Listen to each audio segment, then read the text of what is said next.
intentar corregir la voz o la imagen en la medida que podamos y seamos conscientes de que haya que corregirlo, ¿no? Solo un mensaje inicial, breve, como presidente de la Sociedad Española de Educación Médica, de la SEDEM,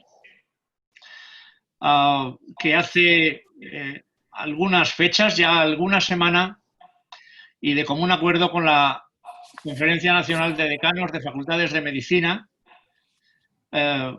señalábamos la pertinencia de poner en común, reflexionar, meditar todos los agentes implicados sobre la necesidad de que las prácticas clínicas, la actividad en el entorno clínico se reanude en este curso que ahora empieza. En algunas facultades ya ha empezado, en otras está a punto de empezar. En este curso 2020-2021, con unas prácticas seguras, unas prácticas clínicas que además sean seguras. Seguras para los alumnos, seguras para los enfermos, seguras para los sanitarios, seguras para el hospital, segura para toda la organización, ¿no? Como siempre, hemos contado con con la opinión entusiasta del profesor Lara, el presidente de la Conferencia Nacional de Decanos de Facultades de Medicina, y también del Consejo Estatal de Estudiantes de Medicina, porque Antonio Pujol, pues quien lo conozca sabe que es un impetuoso y devoto de todas las actividades que puedan suponer la mejora de la calidad de la enseñanza, ¿no? Es una más de las actividades que nosotros planteamos desde SEDEN con la Conferencia Nacional de Decanos. No es la única. La práctica totalidad de todas las facultades de medicina son socios institucionales de SEDEN. Hemos hecho trabajos juntos, seguiremos haciendo trabajos juntos y esta es una muestra más de cómo con las nuevas tecnologías y este tipo de sesiones en remoto nos podemos poner de acuerdo. El objetivo fundamental es si somos capaces de arbitrar unas recomendaciones básicas, no específicas para cada centro, que esto lo tendrán que hacer en cada centro en particular, que pueda garantizar la realización de unas correctas prácticas clínicas seguras durante esta época, casi diría histórica, que nos ha tocado vivir de la pandemia COVID-19. Yo posteriormente ya tendré la oportunidad de en fin, mantener y preguntar una serie de cuestiones para que los ponentes se pronuncien, pero ahora mismo voy a ceder la palabra al profesor Lara en su primera intervención de salutación. Muchas gracias a todos por la asistencia y pues por el enriquecimiento que puede suponer el conocer opiniones tan destacadas. Muchas gracias, Jesús, por tu presentación. Y yo lo primero que quiero es agradecer a la Sociedad Española de Educación Médica que tuvo la iniciativa de organizar esta mesa redonda sobre un aspecto fundamental. Y nos lo planteó y desde la conferencia dijimos que sí, y ya lo ha mencionado el profesor Millán, tenemos un convenio de colaboración entre nuestras instituciones, entre nuestras asociaciones, e inmediatamente también quisimos hacer partícipe de esta iniciativa, de esta mesa redonda, al Consejo Estatal de Estudiantes de Medicina. Pienso que los que estamos hoy aquí estamos convencidos de que los estudiantes de medicina, los estudiantes de ciencias de la salud, deben estar en los centros sanitarios. Y estamos también convencidos de que su organización es de una complejidad enorme y es un reto que debemos afrontar de la manera más segura, como ya se ha comentado, y vamos a seguir hablando a lo largo de este debate. Desde la conferencia quiero destacar que ya en el mes de junio elaboramos un primer documento que enviamos a ministerios y consejerías, además de los trabajos desde cada facultad, hablando de la importancia de estas prácticas clínicas. Al comienzo del mes de septiembre tuvimos noticias de que en 2 comunidades autónomas, en Madrid y en Murcia, se había retrasado, se planteaba retrasar el inicio de estas prácticas y nos pusimos también de nuevo en marcha para recordar su importancia. Y elaboramos 2 documentos más, uno conjuntamente con el Foro de la Profesión Médica, que también participó el Consejo Estatal de Estudiantes de Medicina, y otro conjunto con las asociaciones de estudiantes y decanos, no solo de medicina, sino también de enfermería. Pensamos que el mensaje ha calado, que ha llegado, y que los responsables de los centros sanitarios, tenemos uno de ellos con nosotros como ponente, con su gran preocupación y agradeciendo su enorme colaboración, pero pensamos que esas prácticas deben realizarse y que es esencial que tengan lugar. Hemos organizado esta mesa multidisciplinar que nos va a permitir enfocar este tema desde distintos puntos de vista, todos enriquecedores, todos complementarios. Y voy a presentar muy brevemente a los ponentes para darles la palabra, porque vamos a oír desde su punto de vista qué es lo que tienen que decirnos y luego tendremos un debate en el que también podrán participar todos aquellos que están siguiendo esta mesa redonda. Pueden participar desde el chat. También como un aviso general me permito indicarles que la sesión está siendo grabada y que posteriormente se elaborarán una serie de conclusiones tras esta mesa redonda. Le voy a presentar muy brevemente a don Antonio Pujol, que es el presidente del Consejo Estatal de Estudiantes, que hará un saludo y luego intervendrán progresivamente, irán tomando la palabra para cada uno de ellos plantearnos su punto de vista de esta mesa redonda. El profesor Joseba Pineda Ortiz, que es decano de la Facultad de Medicina y Enfermería de la Universidad del País Vasco, la profesora Carmen Gallardo Pino, que es decana de la Facultad de Ciencias de la Salud de la Universidad Rey Juan Carlos y es vicepresidenta de la Conferencia Nacional de Decanos y es preventivista, el doctor Sebastián Quintero, director gerente del Hospital Puerta del Mar de Cádiz y San Carlos de San Fernando, y doña María Sasía García, que es coordinadora de la Comisión de Educación Médica del Consejo Estatal de Estudiantes de Medicina. Si os parece, si les parece, en primer lugar toma la palabra Antonio y después en el orden que ya hemos establecido vais interviniendo cada uno de vosotros. Muchas gracias a todos por la participación y por la presencia en esta mesa redonda. Gracias. Pues muchas gracias, profesor Lara. ¿Se me escucha? Sí. Perfecto. Pues, bueno, mi nombre es Antonio Pujol de Castro, soy presidente del Consejo Estatal de Estudiantes de Medicina.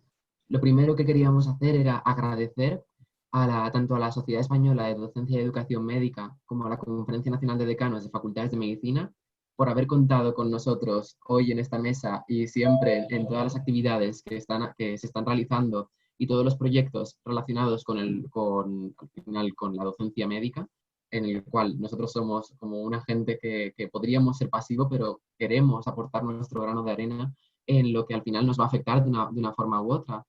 Entonces, para hacer una pequeña introducción, no me voy a enrollar mucho, simplemente queríamos comentar que esta mesa tiene una especial importancia porque si bien las prácticas clínicas, la calidad de las prácticas clínicas era una lucha que llevábamos reivindicando desde incluso antes de esta pandemia, porque queríamos, era muy sonado un eslogan que decíamos no queremos ser un ficus.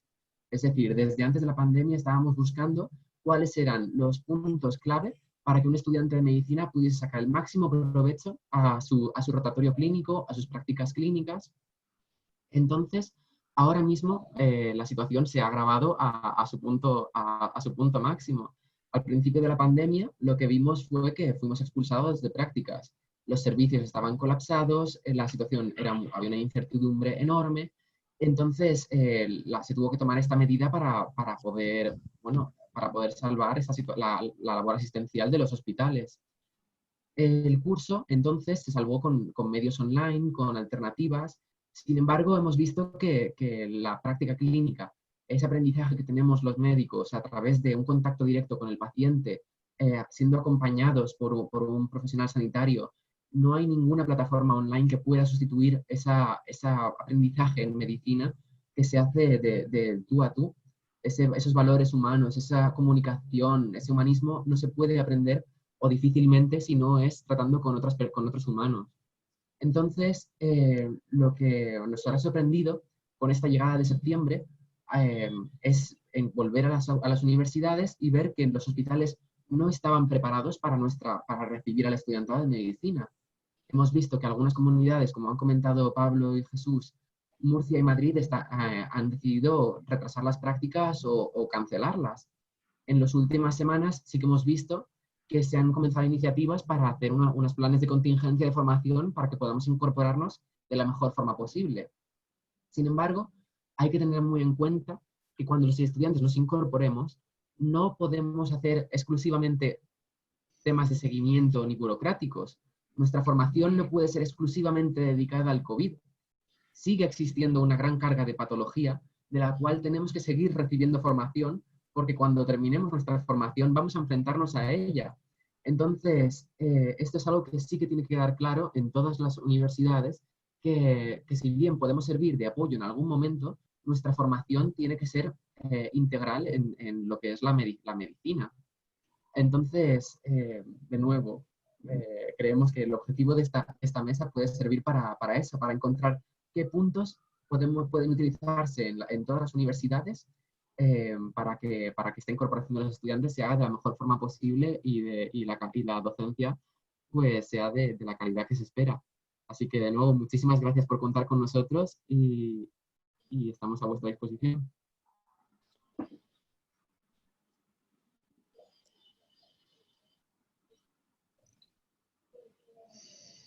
Gracias, Antonio. Adelante, Joseba. Bueno, buenas tardes. ¿Se oye bien? Muy bien. Bueno, nada, agradecer a la Sociedad de Educación Médica y, por supuesto, a la propia conferencia, a Pablo, a Jesús, a Joaquín, bueno, a todas las personas con las que estamos trabajando en estos temas, pues esta invitación. Yo creo que este tipo de foros es importante porque al final cualquier tipo de soluciones que tomemos aquí o allá tienen que ser compartidas, consensuadas y sobre todo reflexionadas. Voy a tratar en 10 minutos, si se me da esta oportunidad, de comentar algunas cuestiones sobre las preguntas que planteó el profesor Millán. No sé si tengo la oportunidad de compartir con todos vosotros, y perdonad que os tutee, un fichero. No sé, voy a intentarlo. Yo el Zoom, no estoy acostumbrado a utilizar el Zoom. No sé si ¿se ve? ¿Se ve? Sí. Ya se ve. De acuerdo. Bien, quería en primer lugar compartir algunas de las cuestiones que se planteó por el profesor Millán para ir respondiendo secuencialmente y voy a tratar de hacerlo en el orden que se mantuvo y en el orden que nos propuso Jesús. Algunas cuestiones relacionadas con por qué tiene que hacer prácticas el alumnado de medicina, y yo lo extendería también a otras titulaciones, aunque aquí estamos más enfocados en medicina, pero también enfermería, etcétera, que son titulaciones que también tenemos nosotros en el centro, incluso fisioterapia, también diría, ontología. ¿Por qué? Yo creo que es una pregunta que es obvia en el foro que estamos ahora, pero no es tan obvia en algunos otros foros. Ahora voy a mencionar algo sobre ello. ¿Qué modelos posibles existen? ¿Cuáles son las claves que tenemos que seguir de cara a las medidas de seguridad, medidas de prevención y los planes de contingencia? Bueno, contestar a la primera pregunta en este foro es algo obvio. ¿Por qué son necesarias prácticas clínicas? Todos lo sabemos en este foro. Es muy posible que haya profesores incluso de la facultad. Yo tengo profesorado clínico que da prácticas clínicas, que son profesionales que trabajan en el medio asistencial, que sorprendentemente no lo tienen tan claro. Y por eso a veces hay que enfatizarlo y yo una de las labores que he tenido que hacer como decano es hacer un poco de proselitismo incluso dentro de nuestros propios compañeros, porque en todos los colectivos, también en el sanitario, existen, no voy a decir negacionistas, pero sí personas que tienen muchas reticencias y que viven la pandemia de una forma un poco diferente. Yo sí que les recuerdo dos circunstancias especiales. Evidentemente, las prácticas clínicas en el alumnado de medicina, enfermería, etcétera, son un requisito legal a nivel europeo, lo dice la directiva que está puesta en la diapositiva, Lo dicen los artículos precisamente, ni siquiera hablan de prácticas clínicas, hablan de prácticas en el entorno profesional. Yo creo que eso es un matiz importante porque las prácticas clínicas, si alargamos mucho la palabra, podríamos incluso llegar a pensar que un estudiante de medicina podría llegar a terminar la carrera sin hacer ninguna práctica con pacientes, pero si es en el entorno profesional, es en el entorno profesional, es en el entorno donde la profesión se ejerce, es decir, el hospital, el centro de salud, etc. Entonces, esto es necesario recalcarlo, siempre bajo la responsabilidad de un profesional cualificado, lógicamente. También la orden del ejercicio de profesión del médico, todos sabemos que lo dice tanto en la parte de competencias, se debe adquirir experiencia clínica bajo supervisión, de nuevo, y en el propio, las prácticas tuteladas, el rotatorio de sexto, bueno, en algunos sitios de quinto también, se necesita hacer, habla de prácticas preprofesionales, es decir, estamos hablando del entorno profesional. Y esto lo recalco porque, aunque es cierto que las prácticas sustitutivas de hospitales virtuales, laboratorio de habilidades, etcétera, son complementarias e interesantes, no sustituyen al entorno profesional. Por tanto, las prácticas, en cierta manera, reguladas se deben hacer en este entorno clínico. Yo esto me gusta recalcarlo, sobre todo a los gestores que no tienen claro en el medio asistencial o en el medio sanitario que las prácticas del alumnado son obligatorias para poder ejercer la profesión a nivel europeo y a nivel también español, claro. No entramos en el impacto formativo que tiene el ámbito académico, tanto a la hora de adquirir competencias, de valores, habilidades. Esto en el ámbito académico, lógicamente, cualquier tipo de criterio homologado a nivel mundial, internacional, nos habla de la necesidad de las prácticas clínicas en el alumnado de medicina y enfermería. Por tanto, yo creo que, aunque en este foro es obvio, y esto es importante recalcar que la realización de prácticas clínicas del alumnado es un requisito imprescindible. Es más, yo ya he dicho en mi propia facultad que este año yo no firmo ninguna titulación de mi centro si no se realizan las prácticas clínicas. Se podrán sustituir por algo, pero si no se hacen las prácticas clínicas habrá que repetir curso. Yo ya lo siento por todo el mundo que vamos a salir de un modo desfavorable de esta situación, pero las prácticas clínicas hay que hacerlas. ¿Cuál es el modelo más plausible? Bueno, modelos puede haber muchos. Nosotros creemos, y así hemos estado trabajando con las instituciones, que el modelo de prácticas clínicas que tenemos en el grado es un modelo ya bastante bien adaptado al nuevo escenario de la pandemia. Estamos hablando de grupos pequeños, estamos hablando de que hay mucha flexibilidad, por lo menos así la tenemos nosotros, a la hora de poder organizar los bloques de rotaciones. Estamos hablando de que, con algunas limitaciones, diría yo, pues lógicamente la limitación del acceso a algunos circuitos que están muy bien delimitados, al menos en los centros hospitalarios, los circuitos asistenciales COVID y las propias UCIs, eso lógicamente tiene que estar limitado, no digo restringido al 100%, pero dependiendo de las circunstancias sí va a estar limitado, lo mismo que va a estar limitado el número de estudiantes que entran en cada servicio, normalmente no suele ser mucho, pero en este caso hay que limitarlo más y hay que acordarlo con cada una de las organizaciones sanitarias, de las OSIs. A nivel de priorización, nosotros hemos priorizado, yo creo que la mayoría de facultades sí lo han hecho, el rotatorio de sexto sobre otras prácticas clínicas, pero recalcando que las prácticas clínicas de cuarto y de quinto y algunas que tenemos en tercero también se tienen que realizar y que algunas cosas concretas se pueden sustituir en el laboratorio de habilidades, pero solo algunas concretas.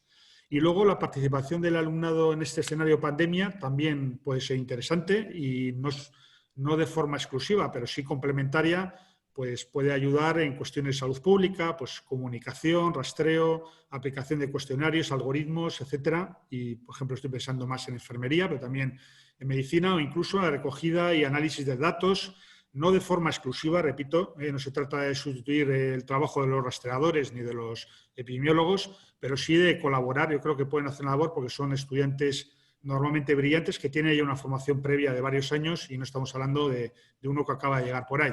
Por supuesto, en la atención primaria, muy importante la colaboración con el médico familia, etcétera, en labores incluso rutinarias que en cierta manera han sido liberadas y han sido sustituidas por otras relacionadas con la pandemia. ¿Qué medidas de seguridad son clave en esta cuestión? Nosotros hicimos la primera reunión en la comisión mixta, la hicimos en el mes de finales de junio y luego a lo largo del mes de julio hicimos varias reuniones. Particularmente yo me impliqué de forma directa en reuniones con el Servicio de Salud Osakidetza, con la dirección, también con el propio Departamento de Salud del Gobierno vasco, en segundo lugar, y en tercer lugar con la propia dirección Osakidetza, y un elemento importante que hasta esta pandemia yo no había considerado en las reuniones previas, y era el servicio de prevención de riesgos laborales del servicio de salud de Osakidetza.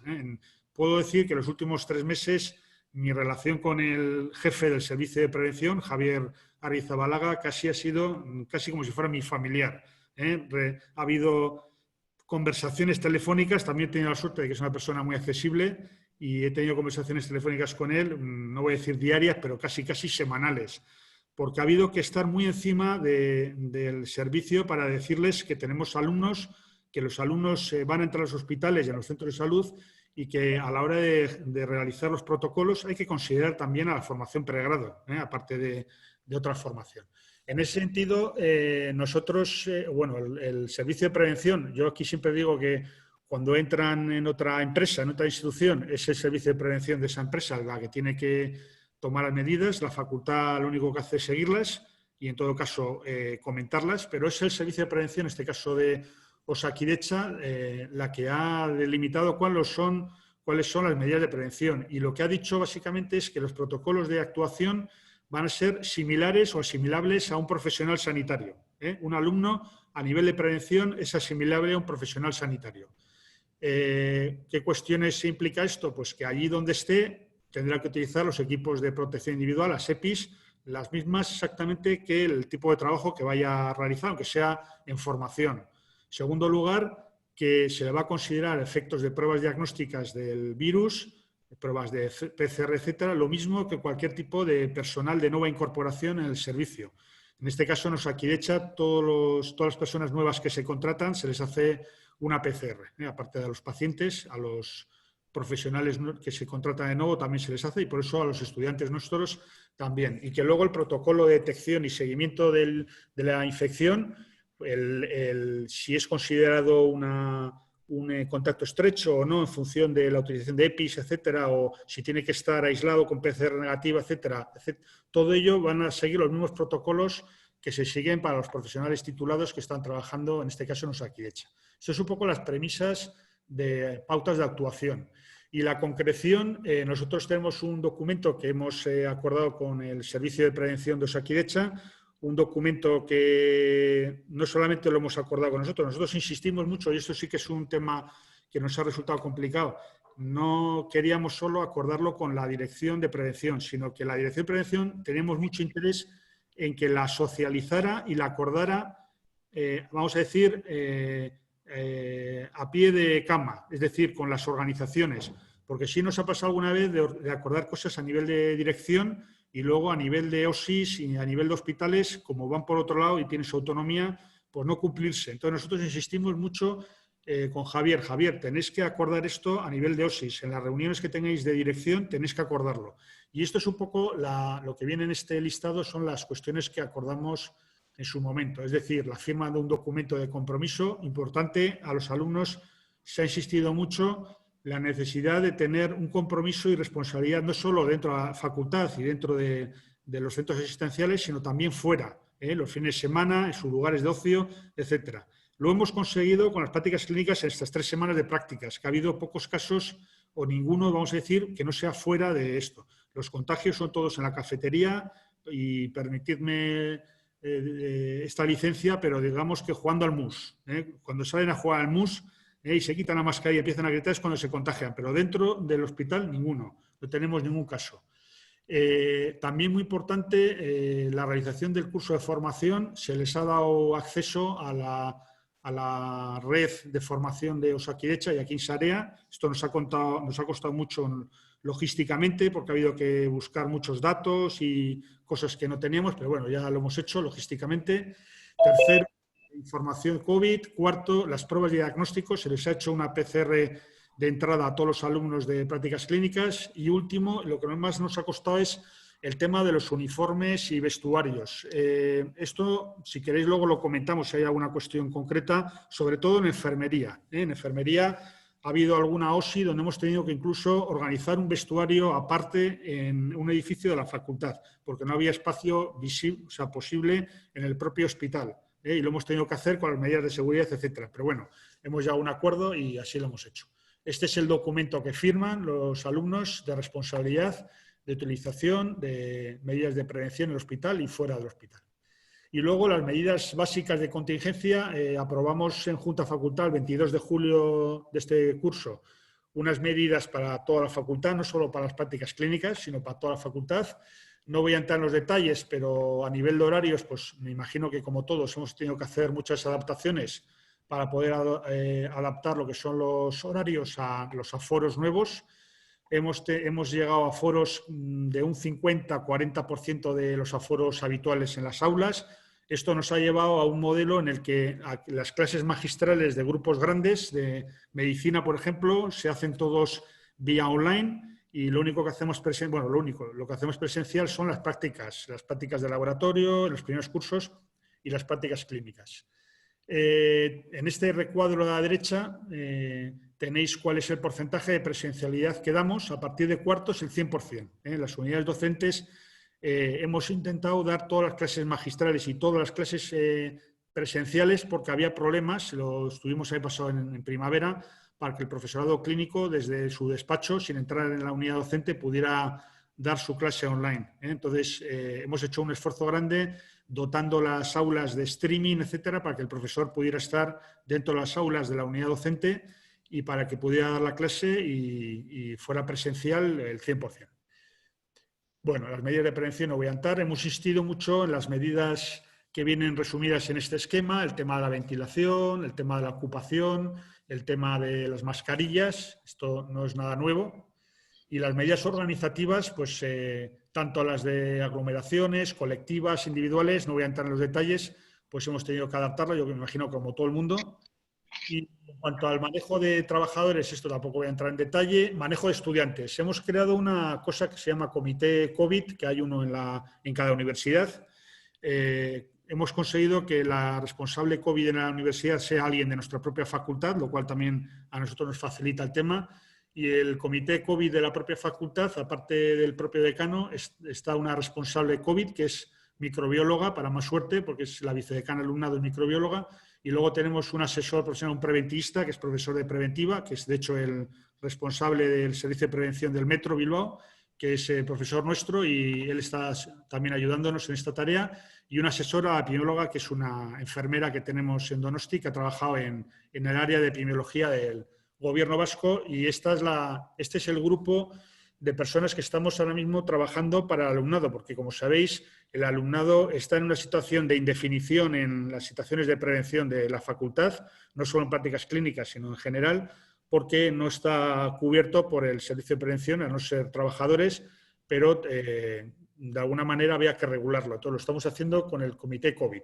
Os comento que ahora mismo tenemos en la facultad en torno a 160 personas confinadas. Todos son personal que ha estado en residencias, ninguno en la facultad, contactos estrechos, y tenemos 20 y pico positivos ahora mismo en la facultad, todos contagiados por cenas y cosas similares y en la residencia. Y este es un poco el protocolo que tenemos para el alumnado. El alumno que sale positivo, que le dicen desde Osakidecha, desde Salud Pública, le dicen, o su médico de familia le dice que es un contacto estrecho, envía el justificante al comité COVID, que hemos creado una dirección web. Este comité se pone en contacto con el alumno y le informa que tiene que estar confinado y hacer lo que le han mandado, y se pone de acuerdo con el coordinador de curso y el alumno a su vez con el profesor para buscarle alternativas, que en algunos casos puede ser seguir las clases online si son magistrales, y en otros casos va a ser, bueno, pues cuando se ponga bien, cuando le den el alta, pues volver y hacer las prácticas. Y bueno, tenemos también algunas cuestiones de contingencia específicas en las unidades docentes. Al ser unidades que están dentro del recinto hospitalario, pues requiere una serie de medidas muy concretas en cuanto a la no utilización de batas, no portar las batas externas asistenciales dentro de la unidad docente, no tenemos comedores. Bueno, estos detalles no voy a entrar ahora, si alguien pregunta luego lo comentamos. Y yo, para terminar, me gustaría sobre todo enfatizar cuáles han sido los elementos básicos para realizar el plan de contingencia en prácticas clínicas en nuestra facultad, ¿no? Que tenemos pues más de 3.000 alumnos, tenemos 3.500 en torno y más de 1.000 profesores. Pues yo creo que lo más importante ha sido la comunicación fluida y constante con el Departamento de Salud y con el servicio de salud. Reuniones periódicas, intercambio permanente de información. Vamos a decir que si lo que habitualmente en una situación de normalidad suele ser una debilidad, que es la coordinación con el servicio de salud, lo que tenemos que hacer es evitar que en una situación de pandemia esta debilidad aumente. Y para ello, muy importante la comunicación fluida y constante con el Departamento de Salud y con el Servicio de Salud, que en este caso con Osakidetza, para explicar. Labor de concienciación a las instituciones sanitarias, a la sociedad en general, de que no puede haber un plan B. Yo cuando me preguntan, ahí viene tenéis un titular de una cuestión, de una entrevista que hice hace poco en un periódico de aquí, del País Vasco, donde el titular que sacaron, la UPV garantiza las prácticas de sus alumnos. Básicamente lo que viene a decirle el periodista es que no tenemos plan B. No podemos tener plan B porque las prácticas clínicas no se pueden sustituir. Hay que hacer prácticas clínicas sí o sí. Lo tercero, hay que mitigar reticencias existentes entre colegas y servicios. Tenemos mucha resistencia de algunos profesores en algunos hospitales que ven con malos ojos la entrada de estudiantes, a veces pues porque creen que es un foco de transmisión, otras veces porque creen que al propio estudiante se le puede contagiar. Entonces, yo creo que es muy importante la labor de sensibilización y de concienciación de que las medidas de prevención son buenas para el profesorado, para el alumnado y para los profesionales. Y luego promover la incorporación del alumnado en las prácticas clínicas también como agentes activos dentro de la pandemia. Yo creo que el alumnado hay que explicarle que ellos son modelos dentro de sus grupos de amigos, dentro de sus cuadrillas, son modelos en su entorno social, porque son sanitarios que dentro de poco van a ser los futuros profesionales. Bueno, es que recasco, muchas gracias. Y bueno, si hay alguna cuestión más, luego trataré de resolverla. Gracias. Muchas gracias, Joseba, por tu intervención. Tiene ahora la palabra Carmen, cuando quieras, por favor. Vale, pues buenas tardes a todos y, bueno, por supuesto, dar las gracias por la invitación. Yo voy a hacer una primera aproximación más concreta y más tarde yo creo que podemos ir viendo las preguntas si os parece bien, en vez de hacer una presentación más larga. Creo que para abrir debate. Bueno, lo primero, obviamente lo tenemos clarísimo y estamos de acuerdo. Las prácticas de los alumnos clínicos es sí o sí, es necesario y necesitamos prácticas. Nos preocupa y desde luego tienen que ser lo más seguras posible. Es algo que no es que lo tengamos claro, es que no podemos llevar a nuestro alumno a un lugar que no es seguro. Lo ha dicho antes Joseba, importante, en medicina tenemos una directiva europea que nos marca la formación de nuestros estudiantes y es fundamental. Si no tienen prácticas clínicas y no hacen prácticas clínicas, esta reglamentación no se podría cumplir. Tercero, nosotros estamos regulados todos en las prácticas clínicas por unas comisiones mixtas con las comunidades autónomas.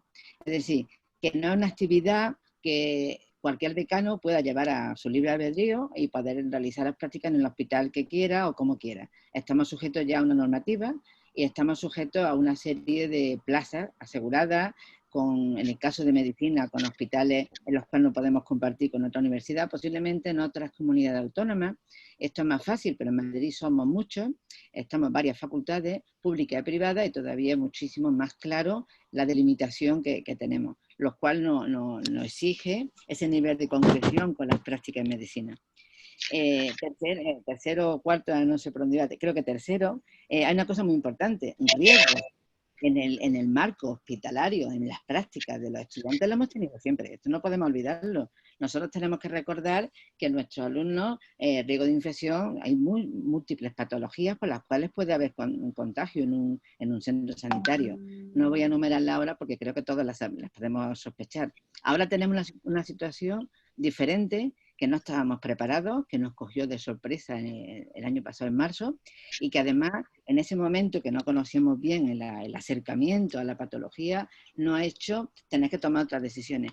pero nuestros estudiantes siempre los hemos preparado para ir a un centro sanitario y saber cómo tienen que actuar, cómo tienen que llegar y qué es lo que tienen que hacer, y mejor dicho, yo creo que tan importante en el tema preventivo es saber lo que no hay que hacer, porque muchas veces olvidamos esto y a lo mejor muchas veces hay que explicar primero lo que no hay que hacer y después lo que hay que hacer.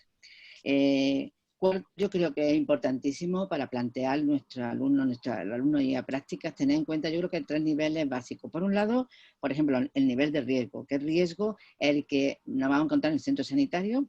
¿O qué riesgo en ese momento? Si es un bajo riesgo o alto riesgo. Podemos verlo más tarde en alguna pregunta. Saber cómo está evolucionando la pandemia y los datos epidemiológicos. La incidencia en ese momento nos va a ir marcando en qué situación nos encontramos. Y esto es un indicador que bueno, es público y que tenemos también que saberlo para ver cómo llegamos, cómo enviamos a nuestros alumnos. Y después también en el centro sanitario donde vamos a enviarlo, el nivel, los indicadores que tenemos de asistenciales, de presión asistencial, de camas COVID, de camas no COVID.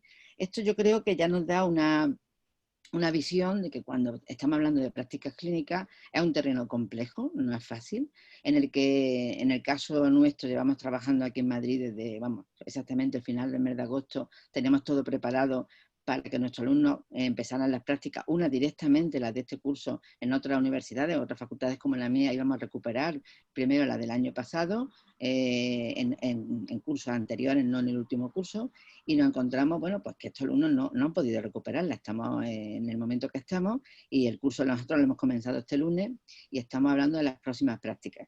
Pero esta realidad también, y el momento en que nos encontramos. Y después también la cosa importante, sí, en todas las comunidades autónomas en este momento, al día de hoy, salud pública es la que está marcando las directrices, es decir, que nosotros para trabajar con los hospitales y trabajar con, aparte de nuestras comisiones mixtas respectivas, salud pública es quien nos da el ok para poder mandar a nuestros alumnos a práctica, teniendo en cuenta los indicadores que antes enumerado así un poco rápidamente. Por lo tanto, nos encontramos en una situación compleja, yo no diría que difícil, sino que tiene que estar muy claro todo. En prevención siempre tiene todo que estar claro, ¿no? En prevención no puedes decir, bueno, sospecho que no, tienes que tener el indicador concreto y conciso, porque si no, no puedes actuar. En prevención lo importante es actuar antes de, y eso lo sabemos todos. En este caso, pensábamos que lo teníamos claro y todo y preparado, y exactamente como alguno de los ponentes ha planteado, se nos ha adelantado la situación. Y lógicamente vivimos un curso pasado en el que yo creo que todos actuamos como pudimos, salvamos los últimos cursos para que terminara y aplicamos, yo creo que toda la innovación y la realidad que tenemos en el momento. Ahora estamos en otro curso en el que ya tenemos la lección aprendida, pero sí que es verdad que los criterios de seguridad de cómo el alumno tiene que poder ir a centros hospitalarios, son a COVID, no son a COVID, esto ha sido otro tema también a debate. Yo creo que la pandemia que tenemos en este momento, y hablo como salud pública o como desde el punto de vista epidemiológico, estamos en una situación que a todos, ¿qué os voy a contar? Nos preocupa, sabemos en qué momento nos encontramos, pero también es real que nuestros alumnos que están en este momento están viviendo una situación que posiblemente no van a vivir otros y que también tienen que aprender de ella. Tienen que aprender esta situación y tienen que aprender, yo creo que Antonio lo decía muy claramente, hay que aprender de la situación COVID, pero también sigue la patología que siempre hemos tenido y esa no podemos olvidarla para nada y creo que no debemos de olvidarla. Por lo tanto, tienen que formarse en todo el abanico máximo de posibilidades. La apuesta es práctica sí, con un control de seguridad y desde luego si estamos haciéndolo, que reubicar de forma diferente o de número de alumnos diferentes, en muchas situaciones tendremos que hacerlas, pero con la plena seguridad desde el punto de vista de seguridad epidemiológica, en el que un tema importante es el nivel de riesgo. Si queréis, lo dejo aquí y vemos las preguntas siguientes que os parezca. ¿Os parece bien? O... Sí, bien. ¿Eh?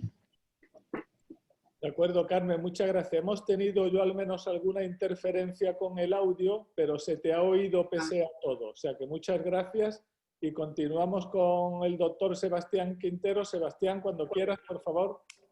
Hola, buenas tardes. Bueno, yo también voy a seguir el modelo un poco de Carmen, una introducción con algunas de mis reflexiones y luego en el debate podríamos entrar en datos más concretos. Cuando yo llegué al cargo de gerente, uno de los consejos que me dieron era que pudiera diferenciar o que supiera diferenciar lo que era urgente de lo que era importante. Al poco tiempo tuve la suerte de que lo urgente y lo importante se unió. Ya no todo solo era urgente, sino que además era muy importante.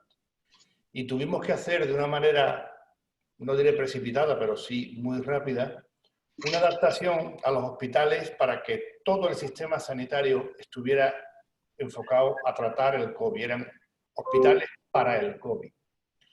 Afortunadamente, al pasar el tiempo, una vez controlado la primera ola, una vez visto y adquirido un poco de experiencia, hemos pasado a una segunda fase. Ahora yo creo que todos los que trabajamos en la sanidad tenemos que hacer un sistema sanitario con el COVID. Y eso incluye la formación. Por supuesto, y voy a responder a la primera pregunta, la formación práctica es imprescindible para cualquier estudiante del área sanitaria. Sin una formación práctica les costará mucho más trabajo ser buenos profesionales. Pero también es verdad que todos tenemos que reflexionar que el modelo que anteriormente se hacía ahora es totalmente imposible de reproducir.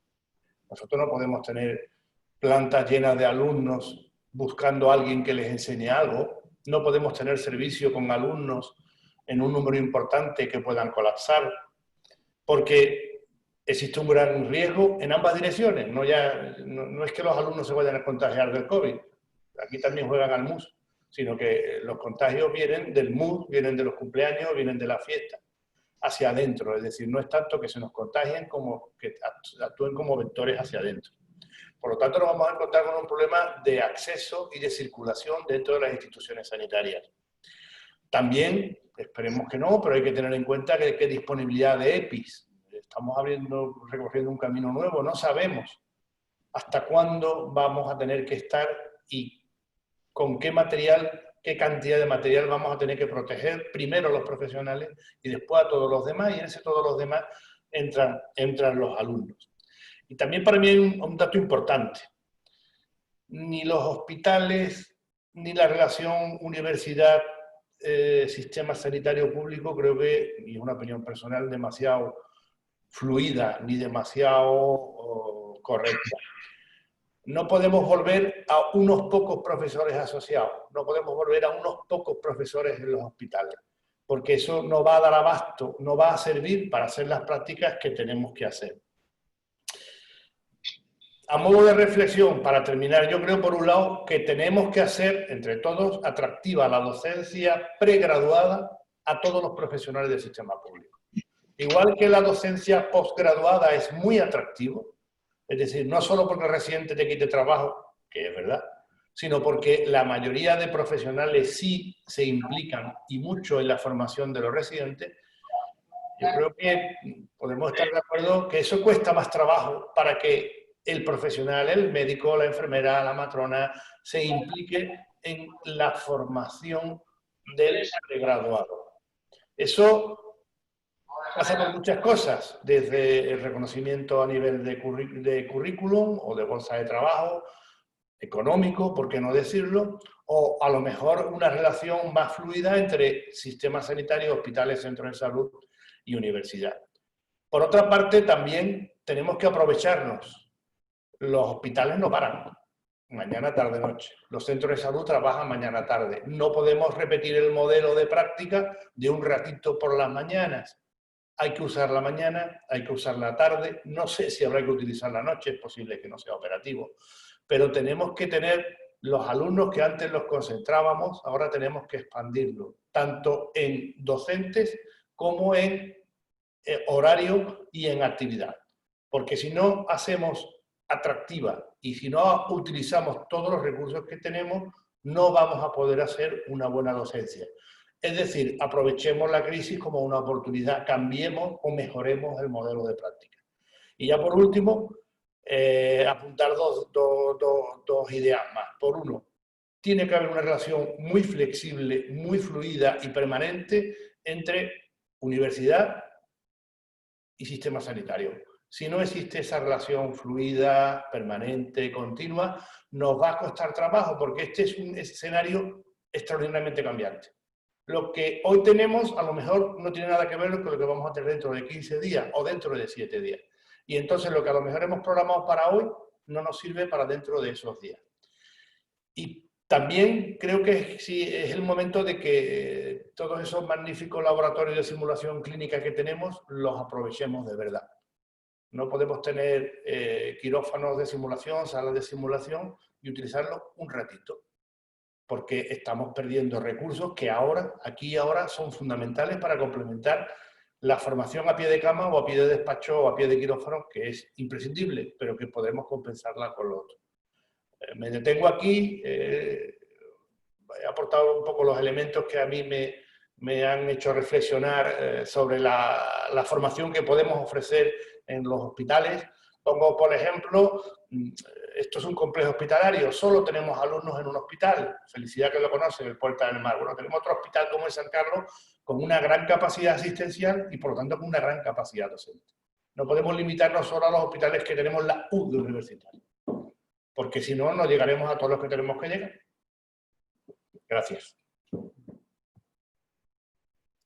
Muchas gracias, Sebastián. Le toca intervenir ahora a María por parte del Consejo Estatal de Estudiantes de Medicina, que es estudiante de Cantabria, y aprovecho para agradecerle que hizo el diseño del cartel de esta mesa redonda también, María, junto con Antonio, me parece igualmente. Adelante, tienes la palabra. Hola, bueno, lo primero agradecer tanto a la Sociedad Española de Educación Médica como a la Conferencia Nacional de Decanos de Facultades de Medicina la invitación y la iniciativa de organizar este espacio. Bueno, yo había preparado una pequeña presentación, a ver si os puedo compartir pantalla. Me parece que lo veis, ¿no? A ver. Lo vemos parcialmente, María. Ahora lo veis, ¿no? Creo. Todavía parcialmente, no se ve completa la presentación. ¿Ahora sí? Lo fundamental sí, si quieres, empieza y si vemos que perdemos algo sustancial te lo comentamos. Vale, fenomenal. Bueno, ¿cuál es la principal preocupación del estudiantado de medicina en relación a las prácticas clínicas? Bueno, parece bastante evidente que la principal preocupación de todo el estudiantado es pues, la suspensión de las prácticas clínicas a todos los niveles y especialmente en el estudiantado de sexto, por varios motivos. En primer lugar, porque lo que ha comentado antes Antonio, creemos y hemos defendido siempre que las prácticas clínicas son un elemento fundamental y esencial de nuestra formación y es el lugar o el entorno en el que nosotros tenemos que adquirir una serie de competencias como es el razonamiento clínico o la interacción con el paciente y bueno, otras muchas competencias, ¿no? Y especialmente preocupa en la situación del estudiantado de sexto, ya que en la mayoría de planes de estudios es el curso en el que se concentra la mayor cantidad o el mayor volumen de créditos prácticos, de prácticas clínicas y de rotatorios. Además es este el último curso del grado y además es el momento en el que adquieren una serie de competencias fundamentales para, una vez realizado el MIR, acceder a la residencia. Y creemos que algo fundamental es que la residencia no sirva como parche para las carencias que tenga la universidad. Creemos que la residencia debe ser una etapa formativa posterior a la universidad, pero que estas competencias han de adquirirse en nuestra formación y en nuestro paso por la universidad. Igualmente creemos y consideramos que si algo ha demostrado esta pandemia es la importancia de la formación de los profesionales sanitarios y creemos que sería un craso error dejar que una situación o una crisis sanitaria como la que estamos viviendo repercuta en la formación de sucesivas generaciones de médicos. Por otro lado, es importante recalcar que si algo enseña la medicina es, o sea, si algo debemos aprender en nuestra carrera es a vivirla y a convivir con la medicina que nos está tocando vivir y en este caso pues es la medicina de pandemia. Y en esta línea pues evidentemente es un poco en la línea de lo que han comentado también el resto de ponentes. Nosotros lo que proponemos y lo que pedimos es que se disponga de todos los recursos necesarios para crear un entorno seguro en las prácticas. Con recursos vamos desde todos los planes de prevención y de contingencia que ha citado el decano de la Universidad del País Vasco, pasando por la formación previa a la incorporación en las prácticas, y igualmente pues esa relación y ese contacto fluido entre facultad y hospital. Evidentemente no existe el riesgo cero, como tampoco existen ninguna de las otras actividades que forman parte ya de nuestra vida cotidiana, pero evidentemente creemos que con la colaboración de estudiantado, con la colaboración de facultad y del hospital, con los tres ejes, por así decirlo, del problema, la implementación de protocolos y medidas necesarias, pues podremos conseguir y crear un entorno seguro en las prácticas. Y en esta línea nosotros abogamos y apelamos también un poco a la responsabilidad del estudiantado y a ese papel que estábamos comentando antes de los estudiantes de medicina como agentes de salud y como ejemplo en su entorno. Y por supuesto, entendemos también que preservar la seguridad del estudiantado lleva como implícito al mismo tiempo la seguridad de los profesionales de los que se rodeará ese estudiante en su estancia en el hospital y, por supuesto, también de los pacientes con los que tendrá que convivir. Entonces, en definitiva, lo que defendemos es que, había puesto esta frase como para terminar esta pequeña exposición y luego ya centrarnos un poco más en el debate, en las preguntas. Cito la frase que os aparece en pantalla, que es: el buen médico trata la enfermedad, el gran médico trata al paciente que tiene la enfermedad. Entonces, creemos que si queremos formar a auténticos profesionales sanitarios, auténticos médicos, que sean capaces de estar a la altura de las necesidades de nuestro sistema de salud, no podemos separar a los estudiantes de los pacientes, no podemos alejarlos del hospital ni de los centros asistenciales y tenemos que poner todo nuestro empeño y toda nuestra colaboración para que las prácticas clínicas, aun con la COVID-19, puedan realizarse de manera segura para estudiantes, para pacientes y también, por supuesto, para profesionales. Y bueno, a ver, esto. Ahora. Había preparado esa pequeña como introducción, un poco centrando las preocupaciones del estudiantado y para ya luego meternos un poco más en el debate y en las preguntas que nos había planteado Jesús a través de la organización de la mesa. Y nada, muchas gracias a todos.